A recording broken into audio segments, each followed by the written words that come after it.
بسم اللہ الرحمن الرحیم۔ السلام علیکم ورحمۃ اللہ وبرکاتہ۔ میسج ٹی وی کے پلیٹ فارم سے میں نعمان لیاقت آپ کی خدمت میں دوبارہ حاضر ہوں۔ ناظرین، جس طرح اب ہم بالکل رمضان کے قریب پہنچ چکے ہیں، تو انشاءاللہ اب ہم آگے والے پروگراموں میں اور آج سے بھی رمضان کے حوالے سے بھی سوالات اپنے پروگرام میں ایڈ کریں گے۔ تو ایک کامن کوشچن جو بہت عام طور پہ جس پہ بہت ڈبیٹ کی جاتی ہے اور بہت پوچھا جاتا ہے، تو آج ہم اپنے جو عبداللہ بھائی ہیں ان سے پوچھیں گے، یہ ہمیں گائیڈ کریں گے کہ رمضان کے حوالے سے یہ جو ٹرانسمیشن شروع ہوئی ہیں، جب ہم بچپن میں تھے، آج سے 10-15 سال پیچھے جائیں تو صرف سحری کے ٹائم اور افطاری کے ٹائم اذان سنتے تھے، قصیدہ بردہ شریف سنتے تھے، اس کے علاوہ رمضان میں کوئی خاص پروگرام نہیں ہوتے تھے۔ لیکن اب یہ جو پوری ٹرانسمیشن چل رہی ہیں کہ صبح سحری سے لے کے اور افطاری تک اور افطاری تک، تو اس کے بارے میں ہمیں جو کوشچن ریسیو ہوئے ہیں ان کا خلاصہ یہ ہے کہ مولانا یہ بتائیے گا کہ سب سے پہلے بات یہ کیا جاتا ہے کہ جو لوگ ان ٹرانسمیشن کو کر رہے ہیں وہ 11 مہینے تو دنیا کی ہر خرافات میں انوالو ہوتے ہیں۔ ان کے جو ہمیں کوشچن آیا، میں وہ الفاظ آپ کو بتا رہا ہوں کہ یعنی وہ کام کرتے ہیں جو اسلام کے منافی ہیں، اور رمضان میں آ کے وہ ہمیں اسلام کا درس دیتے ہیں۔ جو ہماری بہنیں پردہ نہیں کرتی غیر رمضان میں، وہ آ کے ہمیں وہ پردے میں آتی ہیں اور پردے کا درس دیتی ہیں۔ جو لوگ گانے گاتے ہیں وہ آ کے رمضان ٹرانسمیشن کرتے ہیں۔ تو اس کے حوالے سے یہ بتائیے گا کہ یہ کرنا کیسا ہے، اور جو ناظرین ہیں ان کو کیا کرنا چاہیے، ان کو یہ ٹرانسمیشن دیکھنی چاہیے یا نہیں دیکھنی چاہیے، اس کے فائدے اور نقصانات اس پہ کائنڈلی ذرا روشنی ڈالیے۔ بسم اللہ الرحمن الرحیم، بسم اللہ والصلاۃ والسلام علی رسول اللہ، اما بعد۔ بھائی نعمان صاحب، میں بالکل یہ سوال موجود ہے، اور یہ سوال بہت دفعہ پہلے بھی کیا جاتا رہا ہے، لیکن یہ بہت مناسب آپ نے کیا کہ اس سوال کو یعنی آپ سامنے لے کر آئے۔ میرا اس کا جواب دینے سے پہلے میں ایک چھوٹی سی بات عرض کرنا ضروری سمجھتا ہوں، وہ یہ کہ اسلام ہمیں یہ سکھاتا ہے کہ ہم ہر اس انسان کا استقبال کھلے انداز سے، محبت سے، نرمی سے اور چاہت سے، اپنائیت سے کریں، جو اللہ کی طرف کسی بھی لمحے، کسی بھی وقت، کسی بھی حال میں آنا چاہتا ہو۔ اچھا،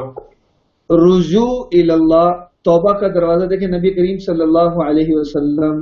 کی زندگی اور ان کی احادیث کا اگر مطالعہ کیا جائے تو ایک حدیث جو بہت خوبصورت مجھے لگتی ہے، ہم نے بہت دفعہ سنی، اساتذہ سے پڑھی بھی، کہ اللہ کے نبی صلی اللہ علیہ وسلم نے فرمایا کہ ما اسر من استغفر ولو عاد فی یوم واحد 70 مرہ، او کما قال، کہ جو ایک دن میں 70 دفعہ بھی جس کی توبہ ٹوٹ جائے اور وہ پھر توبہ کر لے، ٹوٹ جائے، پھر توبہ کر لے، ٹوٹ جائے، پھر توبہ کر لے، تو اسے وہ ڈھیٹ نہیں سمجھا جائے گا، اسے متمرد نہیں لکھا جائے گا، یعنی اس کی توبہ قبول ہو سکتی ہے، ٹوٹ جائے پھر کر لے، ٹوٹ جائے پھر کر لے۔ تو میں ان حضرات کے خاص طور پہ جو یہ سوال ہے کہ وہ 11 مہینے، وہ حضرات یا وہ خواتین جو 11 مہینے دوسرے سارے معاملات میں اس میں شامل رہتے ہیں اور رمضان کے اندر ان کے ظاہر ان کا کافی حد تک بدل جاتا ہے، تو میں تو اسے مثبت انداز سے دیکھتا ہوں۔ میں تو اسے اس انداز سے دیکھتا ہوں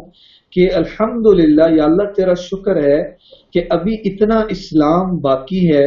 اور اتنا ہمارے اندر احساس باقی ہے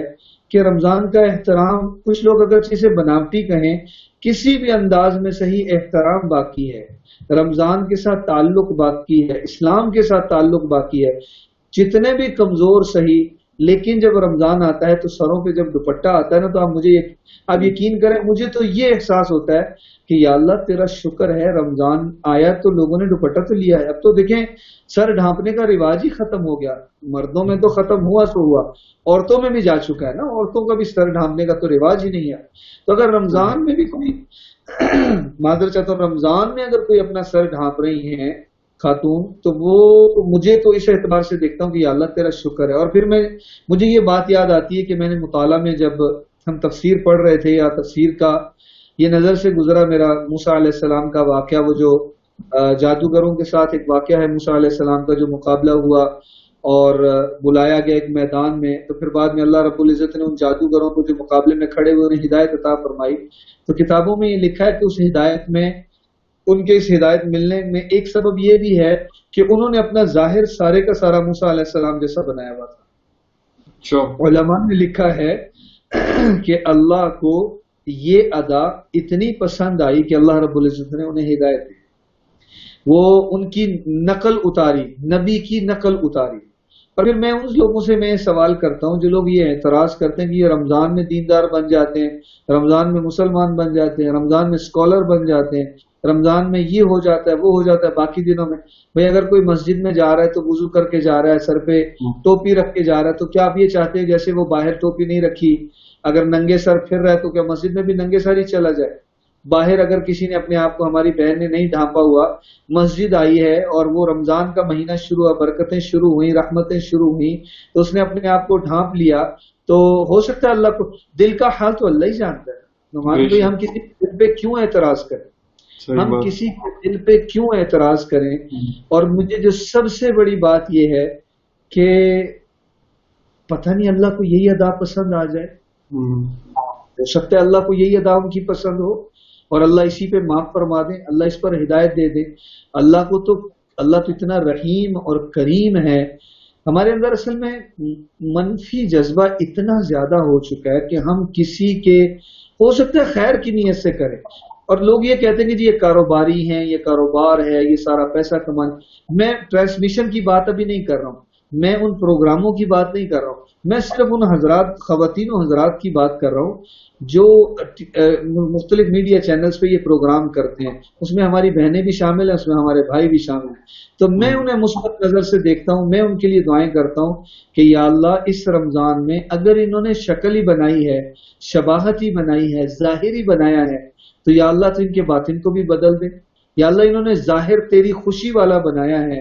ظاہر تیرے نبی کی نقل والا بنایا ہے، یا اللہ اس ظاہر کو قبول فرما اور تو ان سے راضی ہو جائے کہ ساری زندگی میں دین اسلام کو اور نبی صلی اللہ علیہ وسلم کے طریقوں کو جاری فرما دے اور انہیں قبول فرما لے، اپنے نبی کی غلامی کے لیے اور حقیقی غلامی کے لیے قبول فرما لے.